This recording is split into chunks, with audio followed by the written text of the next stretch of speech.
Here are 5 things that you need to do if you want to execute a successful fashion shoot for your fashion brand. So if you want to learn more, then keep watching this video.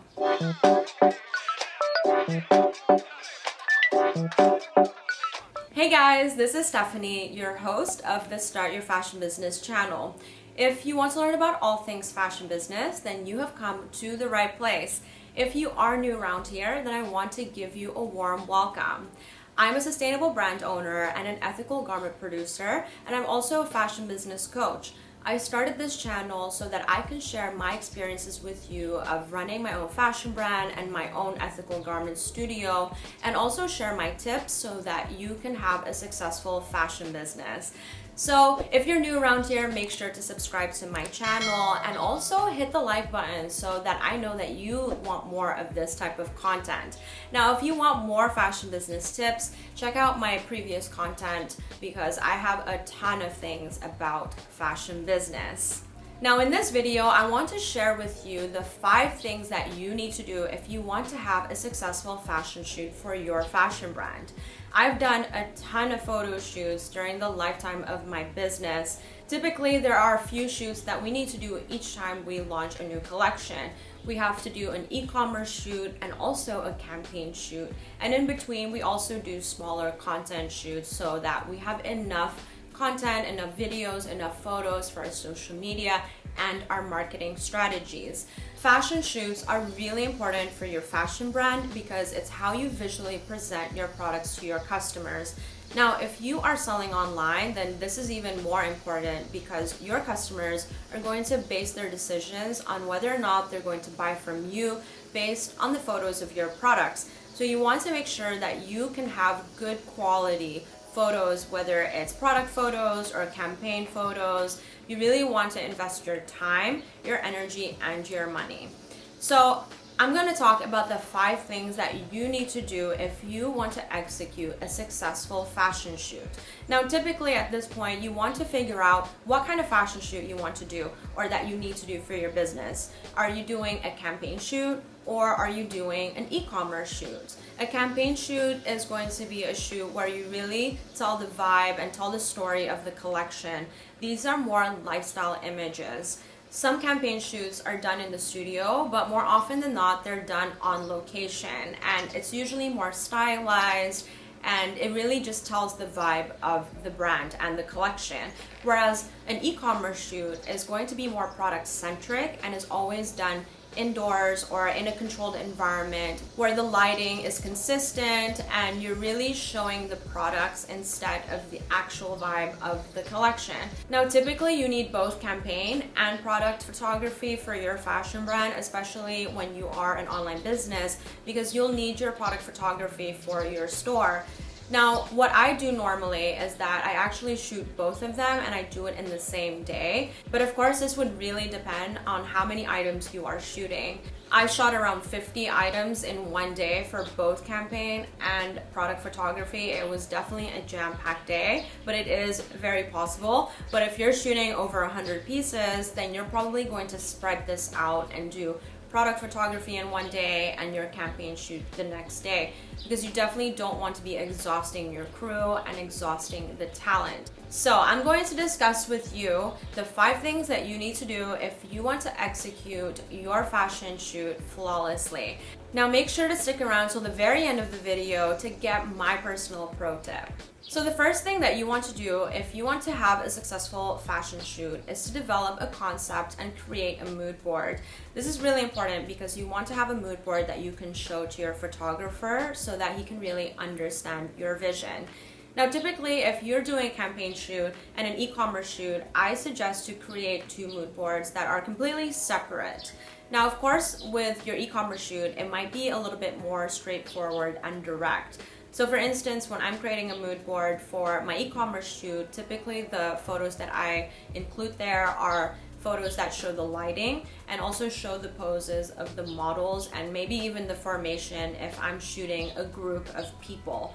So this mood board is more direct, but for my campaign shoot, I'm usually developing a concept and telling a story. So this can be a mood board that's not just fashion centric. It can include images of anything really that can really convey the vibe that you want to give off in your photo shoot.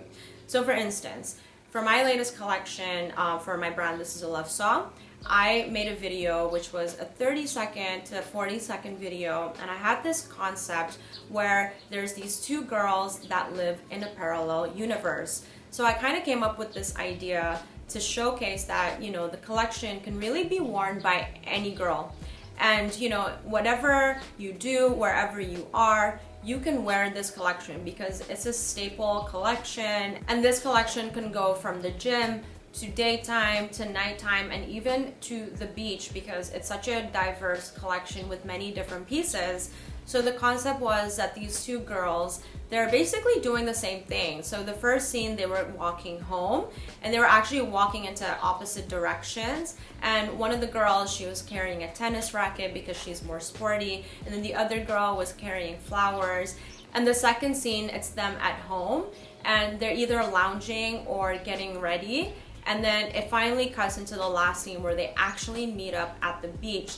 So in the video, it basically shows that anybody can wear this collection and you can literally wear it throughout the entire day.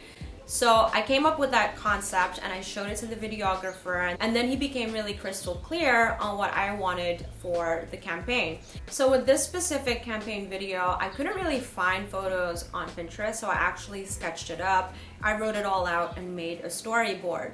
Now, of course, if you're not doing a video, you don't really need to do that, but I really suggest you hop on Pinterest and start mood boarding there because this is going to really help you when you go into the next step. So then step number 2, you want to pick a photographer or even a videographer, you know, if you're doing video. But this is really important because you need to be able to work with a photographer that can really take that vision from your mood board and make it into real life. So what I normally do is I look for photographers on Instagram. Instagram has now become a portfolio for a lot of photographers, so it's really easy to gauge their quality of work from their Instagram feed. And typically they would have their website on their Instagram, and then you can check out their portfolio there too, or just reach out to them and, you know, have a chat and get them to send over their work. This is really important. You definitely don't want to skimp on this process because if you get a photographer who is an amateur and cannot capture the beauty of your clothing, then it's pretty much a waste of a day and you're not going to be happy with photos and you won't be able to sell your products. So make sure to do your research and to pick a photographer that really has the vibe that you want to go for. So if you're looking for a photographer that can do film photography, then you want to make sure that this photographer has done images like this before and is really comfortable with doing this type of work. So typically I choose photographers based on their aesthetic and also their capability. I'm not gonna go to a photographer and try to change their style or, you know, their vibe. I look at their feed, and if I like what I see, then I know my images are going to turn out good as well. So step number 3 is you want to pick a location, and especially if this is a campaign shoot and it's going to be a location shoot, you need to figure out where you can shoot and are you allowed to shoot there, because typically you might need to get a permit to shoot. Now in Bali, where I live, it's a little bit lenient, so you know, I know in other places such as in LA, you definitely need to have a permit to shoot in specific places. So this is something that you might need to research if this is going to be a location photo shoot. Otherwise, if it is in the studio, then you need to research what studios are available, because oftentimes studios are booked out. So you want to make sure that there's a time that works for your photographer, works for you, and also works for the model. Now, step number 4, you want to choose your model, because this model is going to be the face of your brand. So you want to make sure that this face is really going to represent your brand and your products well. So what you want to do is you want to figure out how many models you're going to be shooting. Typically, I shoot 1 to 2 models, but I've had a photo shoot last year where I had 8 models, and that was definitely a lot of work, but it was also the concept of the photo shoot to show more of a representation of all women. Now, the casting of that definitely took a lot longer, and I actually went on Instagram and went on Facebook groups to find these models because I was actually casting real people, not specifically models that were part of an agency. So this again will go back to you and what your brand is about. The easiest way to find a model is to contact a modeling agency. Usually on their website, you'll see what models they have available, and then you can just contact them to get their rate card. Now, if you don't need a professional model, you can definitely go on Instagram or TikTok to find your talent as well. Now, once you've found your model, you want to conduct a fitting because you don't want to hire a model and then meet them on the day of the fitting and then realize that all of the clothes don't fit. Or perhaps if you are hiring someone from Instagram, you just want to make sure how they really look like in real life. You definitely don't want to hire someone that has Facetune their photos a lot and then you meet them in real life and they don't look like that. And I'm telling you, this has definitely happened before, not to me specifically, but to people that I know. And guys, it's completely normal to have to adjust your samples according to the size of your model, especially if your model is smaller than your sample size. So you really want to do the fitting so that you can discover whether or not you need to adjust anything.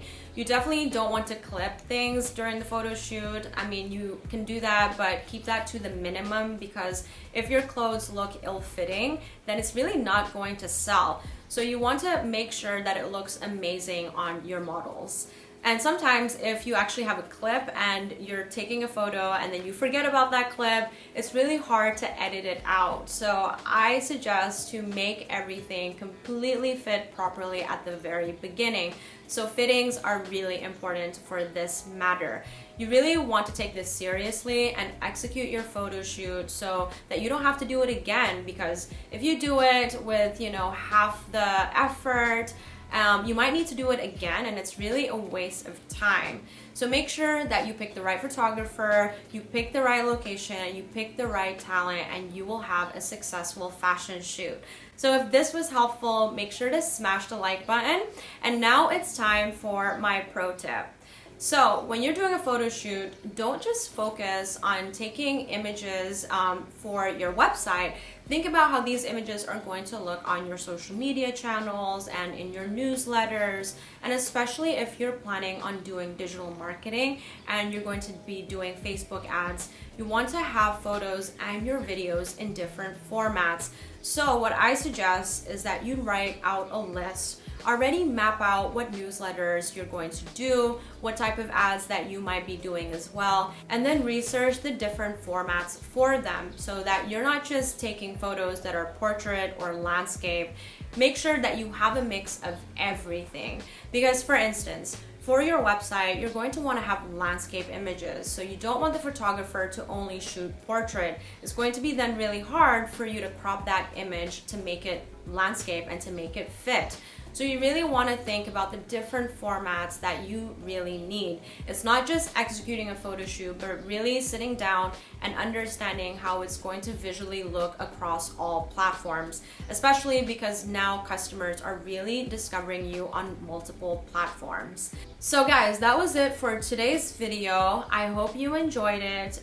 If you have any other questions, you can pop them in the comments section below, and make sure to follow me on Instagram at Start Your Fashion Business if you want daily fashion business tips. Now, I also want to invite you to check out my free masterclass. In this 60-minute masterclass, I will teach you how to create a strong brand identity so that you can really connect with your ideal customers. So if you're serious about fashion business, which obviously you are because you're on this channel and you want to learn about how to run a fashion brand successfully and scale your fashion business, then definitely check out this free masterclass. When you go to the masterclass, make sure to watch it to the very end because you'll get a free brand style guide, which is also worth a few $1,000s. So honestly, there's a ton of value in that masterclass, and if you want to check out the link, it's in the description box below as well. Alright guys, thank you so much for watching, and I will see you in the next video.